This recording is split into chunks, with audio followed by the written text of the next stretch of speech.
सरकार द्वारा 362 मार्गों पर प्राइवेट बस परमिट देने व मानी गई मांगों को लागू न करने के विरोध में रेवाड़ी में रोडवेज कर्मचारी 24 घंटे की भूख हड़ताल पर बैठ गए और उनका साफ तौर पर कहना है कि सरकार कर्मचारियों की मांगों का जल्द से जल्द समाधान करे, अन्यथा रोडवेज का कर्मचारी मजबूर होकर हड़ताल जैसे बड़े बड़े आंदोलन के लिए बाध्य होगा।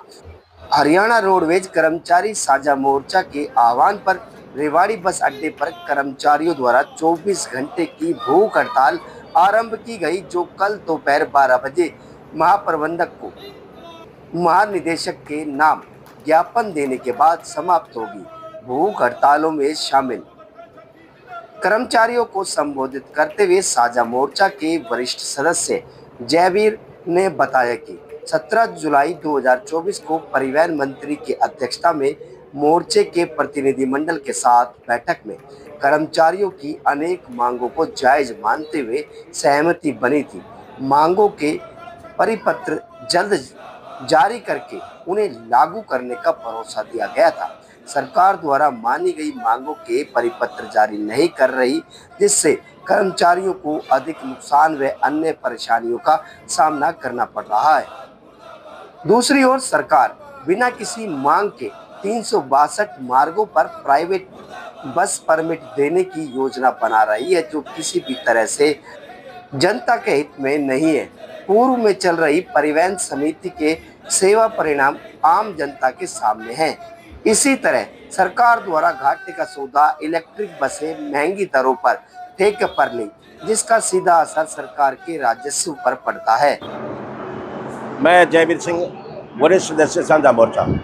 आज का क्या है पूरा जो एजुटेशन आपका प्रदेश भर में है, क्या कुछ मांगे और किस तरह से रहेगा, जैसे भूख हड़ताल बैठे? प्रदेश सरकार ने 17 जुलाई को रोडवेज कर्मचारियों की कुछ मांगों पर सहमति जताई थी, जिन्हें लागू नहीं किया जा रहा।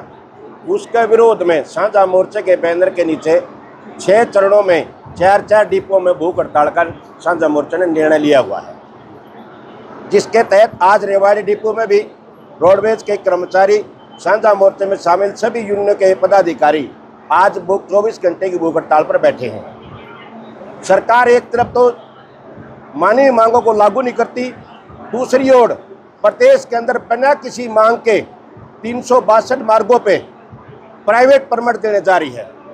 न तो किसी आम जनता की ये मांग है, न किसी रोडवेज कर्मचारी की मांग है, न किसी जनप्रतिनिधि की मांग है, फिर भी सरकार प्राइवेट परमिट देने जा रही है। लेकिन आज वर्तमान में जो प्राइवेट सोसाइटियां सेवा दे रहे हैं, ये परिणाम जनता के सामने बिल्कुल है, जो रोडवेज के मुकाबले में कहीं न कहीं बहुत कम हैं। उनकी सेवाएं न तो वो सुरक्षित हैं, न वो सस्ती हैं। रोडवेज की जो सेवा है वो सुरक्षित भी है और सस्ती भी है।